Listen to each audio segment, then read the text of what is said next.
Everton have been in Goodison Park since 1892. Goodison Park is the second oldest football stadium in the Premier League and the first purpose-built major football ground in England. Everton have announced their departure from Goodison Park as they plan to move into their new stadium, Bramley-Moore Stadium on Bramley-Moore Dock, in 2024.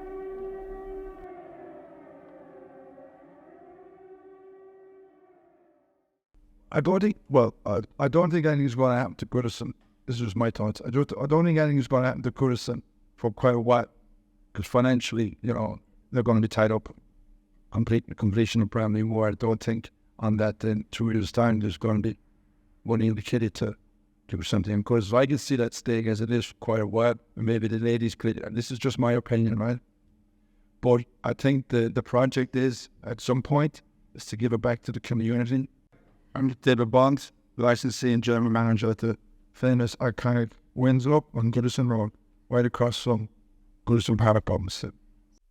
When it was announced, the stadium, with the stadium moved to Bramley Moore was announced, I believe, in 2016, so it's 7 years ago. So my initial reaction was one, obviously you look at the timeline, first of all, see how long it's going to take, and how you adjust your business model, but going forward. But also, I have looked at relocating down there and spoken to the trouble board initially with that didn't work out. So independently looking at relocating, but as of today, that's not something that's happened just yet. Have looked at properties and that, but the costs are just astronomical, the refurb costs and buying a property and leasing a property down there. So our alternative is to run buses, run dual coaches from here, and also the other pubs in the area. We have a group together. We're trying to set that up at the council, and we're in the bus companies. But that's obviously what I said as a jump to the present day. So you asked me initially what was my thought. Was pretty much, well, you don't panic. First of all, it's a long-term project, you know what I mean? So obviously for business, and as we're getting closer to it now in 2023, you have to be wary of what's going on. That's why I'm looking at both options, as in trying to get a business down there.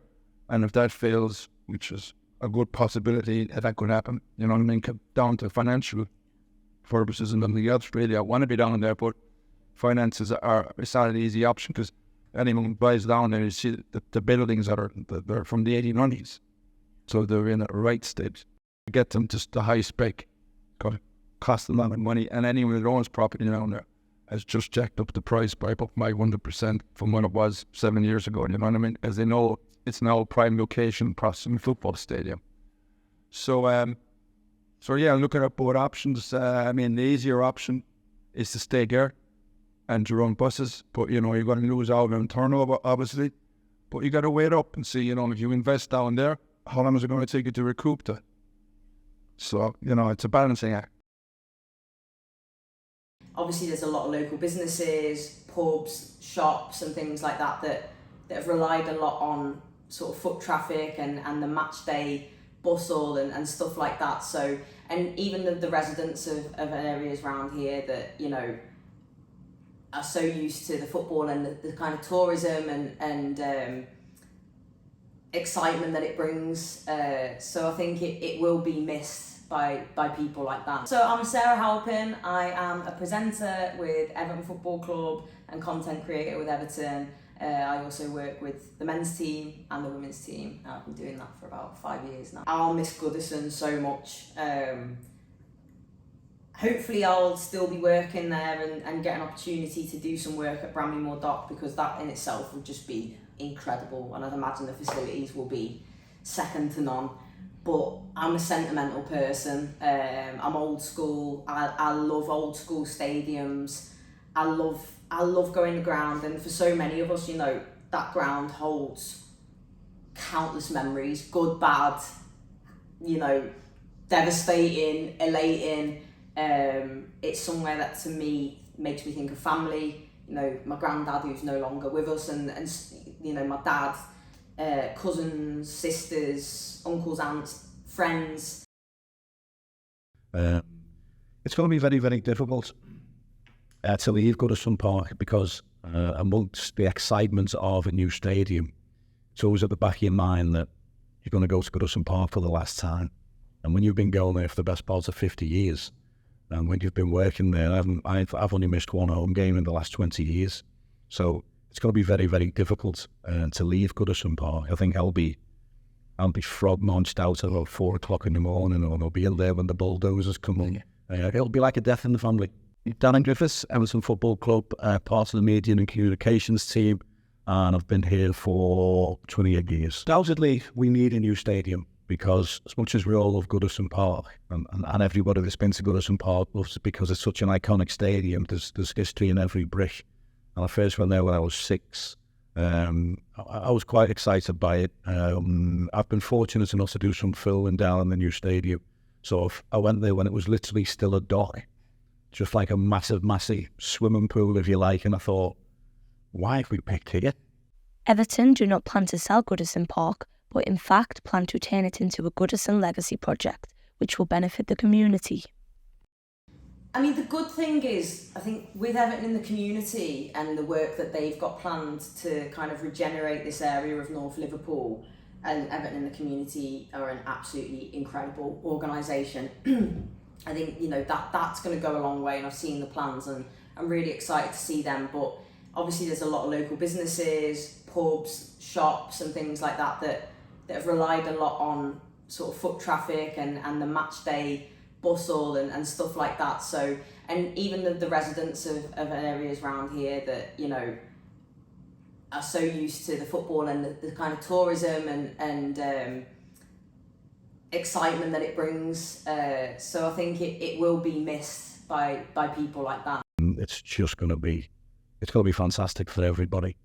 I suppose that's the only downside of it, but the football club are going to be working very, very hard to make sure that we still leave a piece of Everton in Liverpool for. On Spellow Lane now, we've got the People's Place, which is a mental health facility. We've got the Community Hub, which is like a community centre. We've got the Free School as well. Just around the corner, we've got the Blue Base, which is effectively a social club for the local area. And Goodison Park won't be sold to the highest bidder, which other clubs have done. And I understand that completely because they need to fund the new stadium.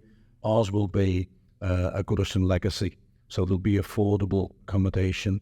There will be a health centre, community centre, library, whatever. It will be a massive, massive boost to the community. It won't bring the numbers in for the shops on County Road and the pubs in the area that obviously a football stadium does. But having said that, it's not that far.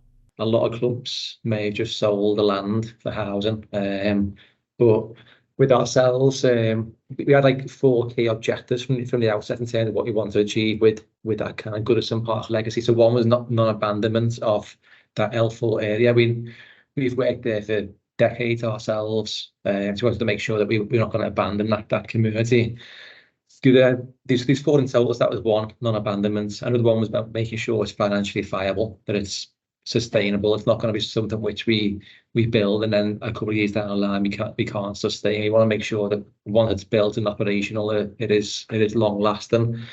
Another is that it's identified as being Everton as well. So more than 60,000 people completed the consultation, recognised as the largest commercial public consultations were taking place in the city region. More than 10% who took part were non-Evertonians. So that'll be over 6,000 people. So obviously there is that concern that if people are Evertonians, they may have a particular bias. So at least there's over 6,000 people who are not Evertonians. 95% agree that Goodison Park should be developed for community use, which is what we are doing. 92% back the outline, layout and design for Goodison Park, and I can show you an image of that shortly.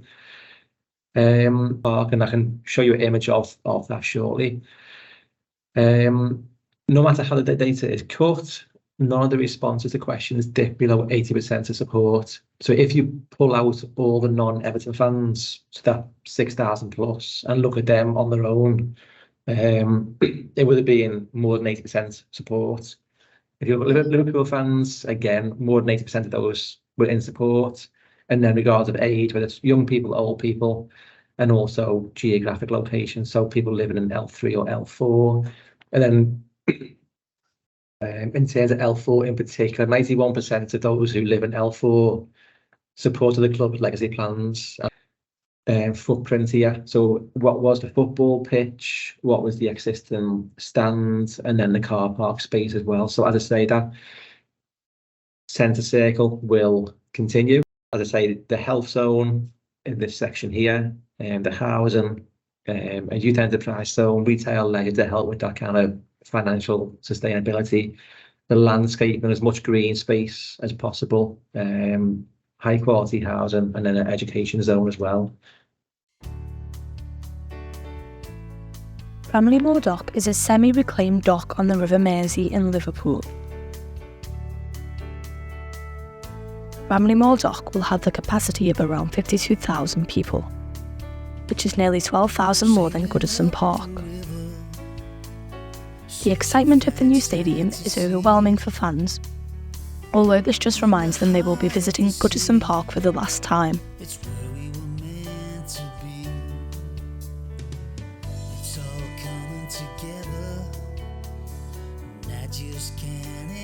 There must be easier places to build a stadium, and I've watched it develop, and I've watched the process of how they filled it all in and they started to build a stadium, and it's just going to be unbelievable. It's a very, very difficult place to build on, but with regards to location, it's perfect. You see the cruise ships going past, and you know it's going to be part of the skyline of Liverpool. It's fantastic.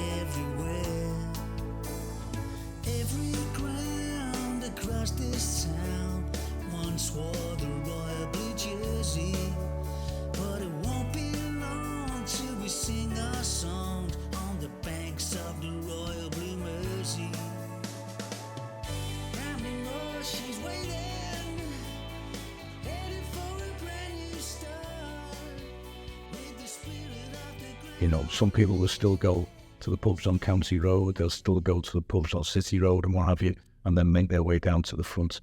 So when it was first announced was, yes, it's for the greater good, obviously it's for the good of the club, in the sense that, you know, everything needs to compete at the highest level. And the only way to compete at the highest level is to have a probably in Beaver Stadium. But that being said, there was a project prior to Bramley-Moore about extending Goodison, but building up and building out and taking more in the streets to back for the school. But that was not back. I think the club just one preferred the option of relocation by the Mersey, and that's where the land was bought for that. Really, really excited, and also I feel like most Evertonians, that kind of sinking feeling a little bit as well of, oh my goodness, this is amazing, but it's going to mean that we're going to have to say goodbye to Goodison Park, which is, of course, such a special place to so many of us. For a lot of people, it really will.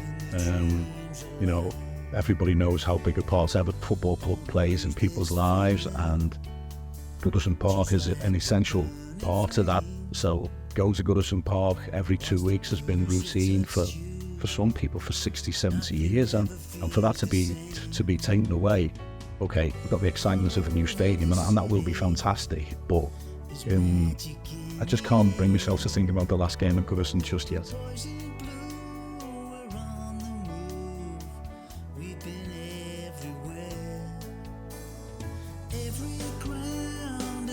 This town once wore the royal blue jersey, but it won't be long till we sing our song.